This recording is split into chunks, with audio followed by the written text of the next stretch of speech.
Today on Generational Anxiety, would someone, anyone, please sing a love song? Today, we begin this show where all great things begin, in love. How we talk about it, how we think about it, and how the digital age has changed how we love.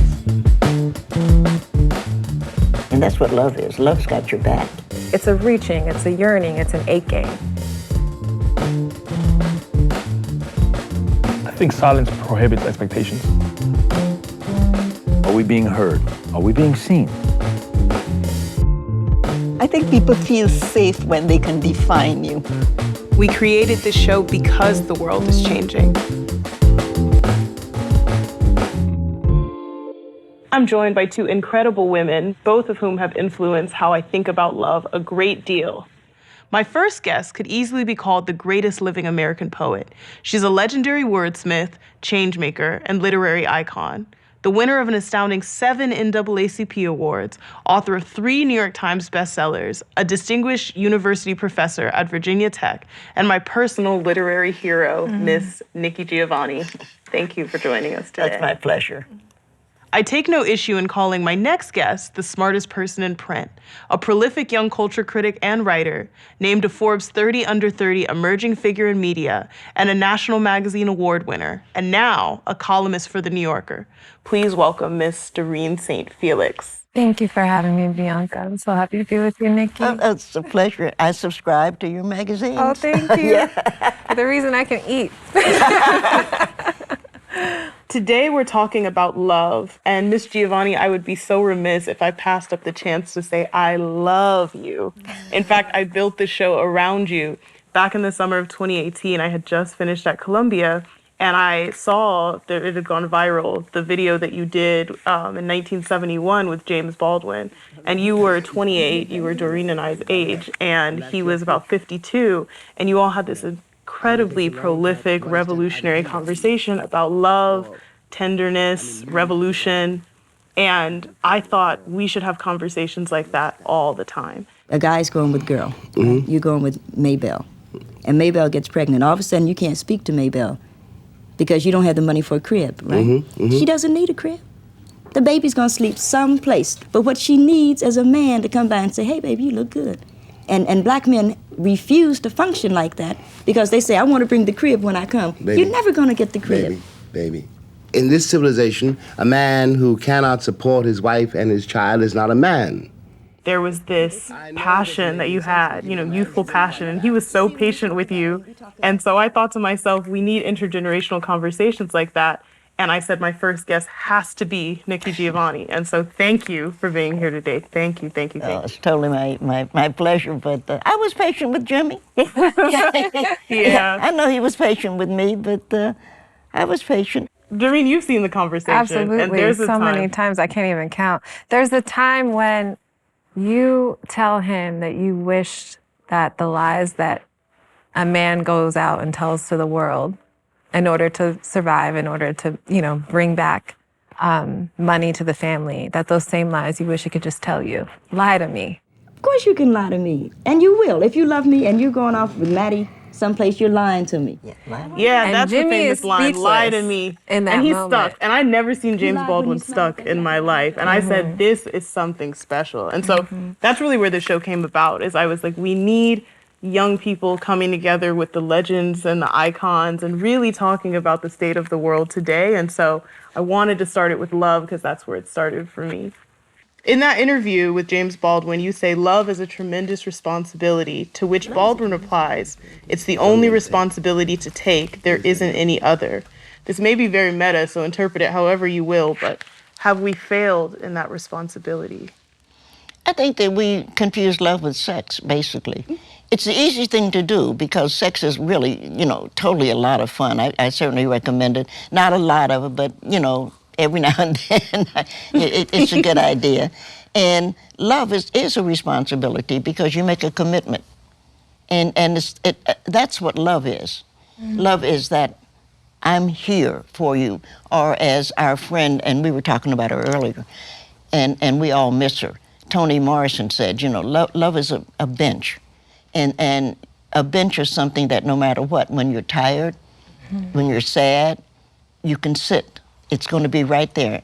and it's got your back. And that's what love is. Love's got your back. Doreen, what do you think?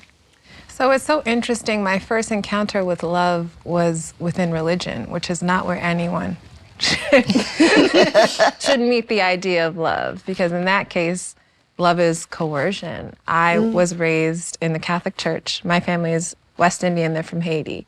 And so we have a very complicated relationship with the church in that it was the cipher through which a lot of the indigenous practices that had been brought back from the continent could be kind of, funneled through some of the sacraments, So you have people who are praying to the Virgin Mary, but it's not really the Virgin Mary. She's a representation of a goddess that we haven't been allowed to praise outright. And that's all to say that for me growing up, love was something that I thought I always had to give to an entity with nothing in return. I was very much raised in that tradition of love is conditional, right? So you have to be good enough in order to be loved. And so at this point in my life, just turned 30, I'm still doing that unlearning. And I'm still kind of convincing myself that I am worthy of love just as I am, not necessarily in the context of earning it, which, when I was a child, I had no idea how deeply I was being indoctrinated by the church. And it's taken a very long time to even notice that the indoctrination isn't natural, because it can feel so natural, I think. Well, one thing you said about earning it, for me, that's really where it comes in. For millennials and Gen Z, I feel like we're a city girls generation. We're very transactional when it comes to love. And I think it's because patriarchy still very much exists, but a lot of the responsibilities of patriarchy where, a man was supposed to bring the bread home and the dinner and, work and be present, we don't even have that part of patriarchy anymore. So now it's kind of like, especially among Black women, I think it's one of those, what are you going to do for me? But don't you think that fantasy of, the 1950s relationship that was toxic, but the man did bring something to the table, don't you think that was a fantasy in some ways? Oh, I reject it entirely. I don't know if... But that it was like maybe not even historically really true. No, right? It wasn't. But I think that's the thing. It's a popular fantasy that's now, especially with social media, where people, they want picture portrait love, picture portrait marriage. They fall in love with the fantasy of, oh, someone's going to come and rescue me. What do you think? We're just talking, fairy tales. We're just talking fairy tale. We forget, everybody said, Snow White is out there, and the prince comes along and kisses her. That's not what happened. If you study the fairy tale, Snow White didn't wake up until she had the baby. Which means she was great. Of course. I want to intervene here because I think what you're saying, that so much of authorship, it's about authority and taking authority. And so maybe I'll ask you, Doreen, and direct it to you first. Where does love fit into your process of maybe self-authority, but also actual authorship? Like when you're writing about culture, about society, about the way things are moving, is love at the origin of it, or is it the achievement of it? I think being in the position of the critic, it's so funny because the critic has a terrible rap out of all the writers that exist. And for me, it's all about a kind of uncontrollable adulation for the arts. Like, I am obsessed with people who make art. I'm obsessed with people who are willing to put their opinion in some shape or form and put it out into the world. And I kind of think of the critic as, if anything, providing a service.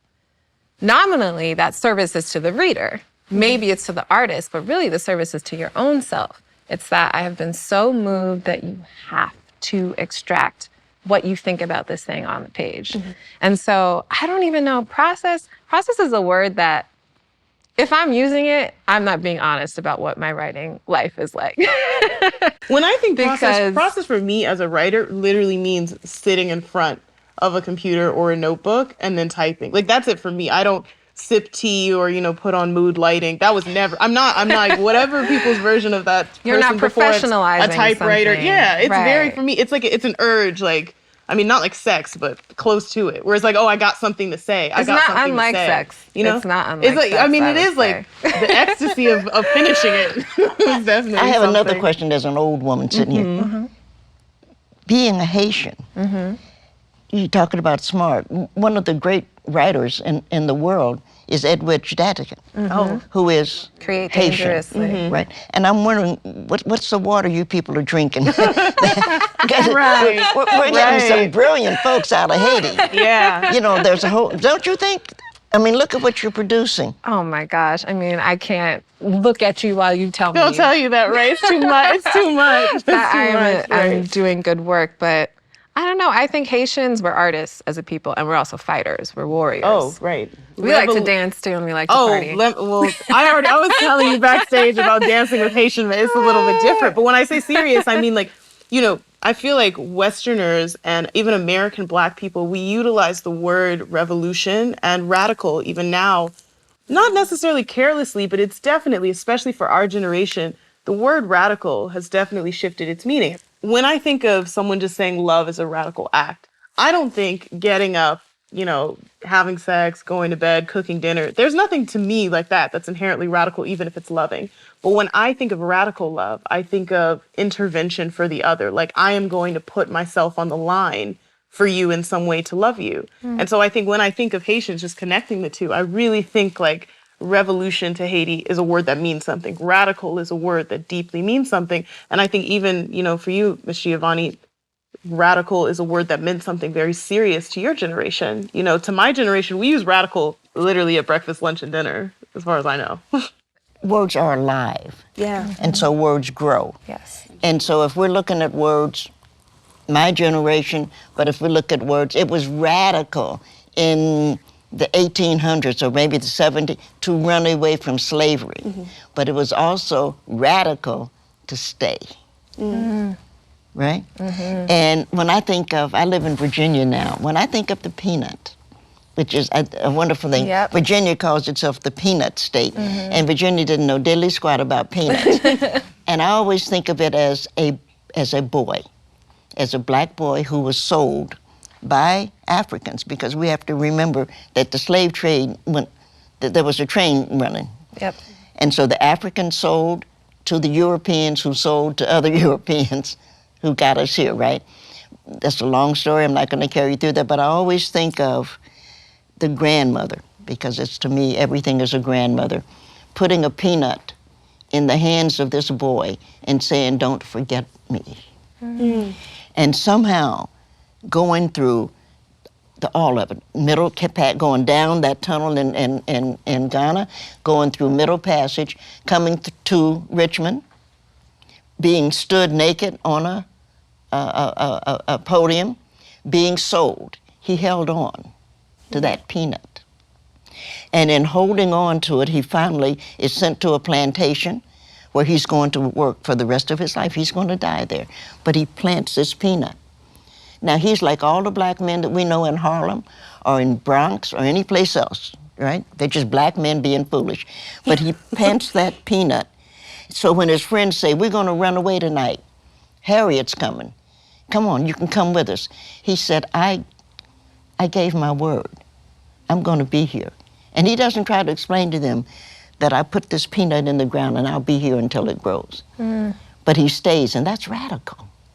This changes me. Honestly, this changed me so instantly, because now that does make like sitting at the dinner table, you know, radical. Coming home to a wife and a kid, radical. You know, the things that I think now, I just hear it and it sounds sometimes so trite. But when I think about how hard it's been and how hard it even is now to live a normal life, to go home and come back every day, like that's not a guarantee. You know, that could be radical. It seems even in the last few weeks, like that is a radical thing, to go to the grocery store and come home. I feel like you're reacting to the commercialization The commercial, of right. people's experiences. Exactly. It's like when you go on the subway and you see a billboard for some Black is beautiful, and it's telling you some hair conditioner. Right. Yeah. Or, you know, the I don't feel loved. I feel Right. like I feel like, don't then sell it to me as razors, you know, or tampons. It's like, I just want to be, if you call me radical, it's like, you know, I love your poem, A Revolutionary Woman. That is my favorite poem. Well, Did I thank just you. say that? I just need to be serious. That is one of my favorite. Yeah. Where she says,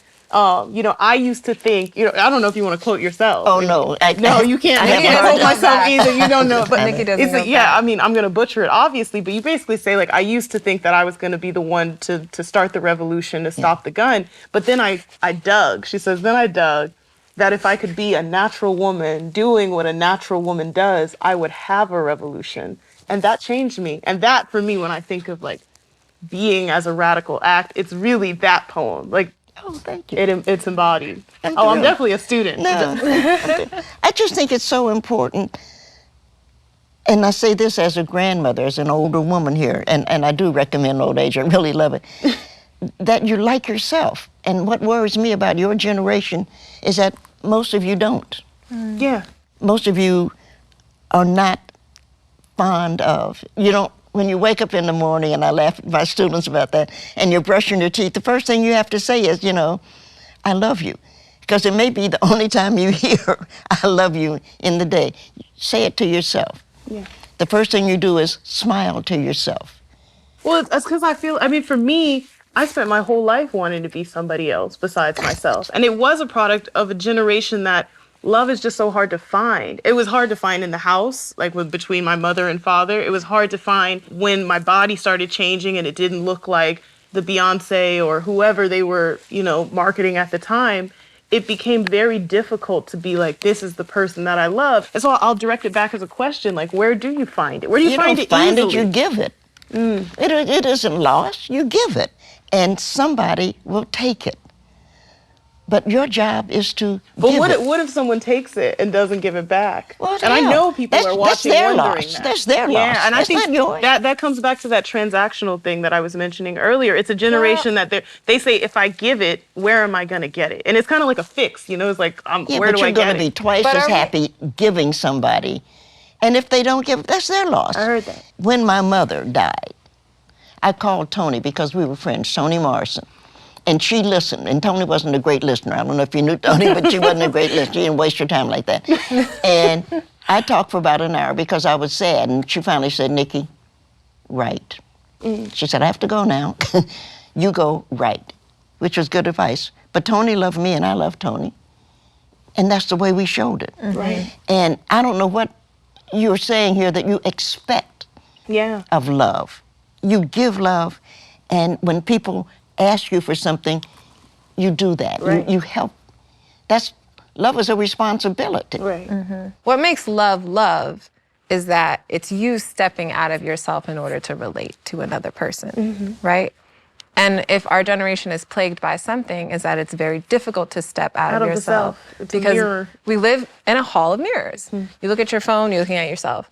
You go on Instagram, looking at yourself, Right. And then on and on and on. Right. And so sometimes, I'll be talking to a girlfriend or a they friend who has met someone and they feel like they're giving of themselves to them. But in reality, you hear the story, you hear all the interactions, and they're not really interactions. Right. Because they've been filtered by so many filters. Projections, assumptions. Exactly. Right. And so sometimes I have to catch myself and really consider if the emotion that I'm experiencing is something that is, a channel to love, or is it a channel to desire? Is the feeling that I'm feeling really just inside of myself? And therefore, it's just about me relating to myself. Right. And using this person as a surface for projection. And more often than not, a lot of like the crazy making crushes that I experience or whatever, it's just me. Right. That person hasn't actually done anything for me because I won't let them. Yeah. I think love is important. I think we have to know the difference between love and sex. And I think the sex, as I say again, I think the sex is a lot of fun. Anybody tell you it's not has had bad sex and needs to go and find some good sex. And the only way you're going to find that is that you step outside of yourself a bit. Yeah. You want a sex that requires vulnerability. And it is very easy to have non-vulnerable sex these days. Yeah. You just download an app, you see somebody, you swipe, 10 text messages, they're at your apartment, that's it. And so I think because we already have a culture that believes it's taboo to talk about sex, period. So then we're not even at the point where we're talking about pleasure, right? We're talking about it as a mechanical exchange versus the things that you might need as someone who identifies as a woman, having sex with someone who identifies as a man, right? That's a dynamic. And then it changes if you're a woman having sex with a woman. And there isn't a readily accessible vocabulary around pleasure. We have to separate love and romance from marriage. Marriage is an institution, right? It's an institution that for some reason people still want to participate in. Not me, but Noted for millions of people. It's like, that doesn't mean you can't message me, but I just don't want to get married. But marriage often kills romance. It often strangles love because it puts people in these really strict positions where you can only move, it's like being on a checkerboard. You can only move in like 4 directions, right? Because you have this hole that you're stuck into and the radius is so short. And so I think a lot of, for my friends who are women and who are straight, often the things that they're complaining about, I'm like, this is a choice. I understand that you feel like this is a script that we all have to follow, but you can get off the page. You can, write on the desk instead of staying on the loose sleep all the time. And so I do see people making choices that feel enforced and that the choice doesn't necessarily come from inside of themselves, as opposed to a knowledge that in order to reach a certain status in society, there's like things that you have to do. Yeah. Although those things might not be what you want to do. They might not give you pleasure. Well, I want to intervene on what you just said about marriage, because I know that is a very popular notion amongst our generation, that marriage is a prison, and being partnered to one person ad infinitum in the institution of marriage is daunting, and it is hellish, and it is something that we don't necessarily, popularly across Gen Zers and millennials, we don't necessarily want to participate in. What do you think about that? I think most people still do want to get married, though. Well, I would say that our generation, let's just say artists, like Jagged Edge, which was a very popular R&B group. They were top of the charts. They wrote the song Let's Get Married. You had popular singers singing like, it's time for us to lock this down and be serious. You don't have the top R&B artists now singing anything about let's get married. Typically now, when you hear love songs, it's about escaping matrimony or escaping chosen partnership. So I think that it is a popular notion in our generation that marriage is a prison, more so. Not necessarily completely, across everybody, but it definitely is a growing notion of like, what is it good for? If it is true that there is an increased focus on the tumult of romantic love, that's really us going back to the blues, right? So it's kind of like the century looping back on itself, Right. Which I think is really fascinating. And the thing about, whenever I'm thinking about what our generation thinks and what our generation does, there's always just such a large gap between our love of rhetoric, our love for talking about the things that we want, talking about the things that we want to do, and the way we actually live our lives, which is often in like extreme conflict with each other. Well, actually, bringing it back to your 1971 interview with James Baldwin, in it, you were so young and hopeful. And it seems now you're even brighter. You're happier. You're like looking and you're like, I'm sure that it gets better. I always, every day when I wake up, I say, God, you say that it gets better, so show me how it gets better. I think of that all the time. God's got other things to do besides look at you. But I'm not on God's side on that, but he does. Right. I'm going to end my conversation with this. Yeah. There are 2 turkeys, there always are. And the so-called president does something called forgives one, which is foolish. They're going to eat it. I've always loved the turkey that had to live on. Because this is the turkey that lost its friend, and it's going to have to find a way to be happy and content. It comes to the school which I've taught for 32 years, Virginia Tech. We get the turkeys. They're all in the same level of pain, but then they have to say there's more to it than pain, and they have to go through it. And we study the turkeys, but we are the turkeys that didn't get chosen, is the way I look at it. We are the turkeys that have to live on. We have to live on. Thank you both so much for being here with me today. Thank you, This has been so Bianca. wonderful. We'll join you in a second with a poem from Miss Nikki Giovanni. I only want to be there to kiss you as you want to be kissed when you need to be kissed, where I want to kiss you, because it's my house and I plan to live in it. I really need to hug you when I want to hug you, as you like to hug me. Does this sound like a silly poem? I mean, it's my house, and I want to fry pork chops and bake sweet potatoes and call them yams, because I run the kitchen and I can stand the heat. I spent all winter in carpet stores gathering patches so I could make a quilt. Does this really sound like a silly poem? I mean, I want to keep you warm. And my windows might be dirty, but it's my house. And if I can't see out sometimes, they can't see in either. English isn't a good language to express emotion through. Mostly, I imagine, because people try to speak English instead of trying to speak through it. I don't know. Maybe this is a silly poem. I'm saying it's my house, and I'll make fudge and call it love, and touch my lips to the chocolate warmth, and smile at old men and call that revolution, 'cause what's real is really real. And I still like men in tight pants, 'cause everybody has something to give, and more important, needs something to take. And this is my house, and you make me happy, so this is your poem. Oh, I like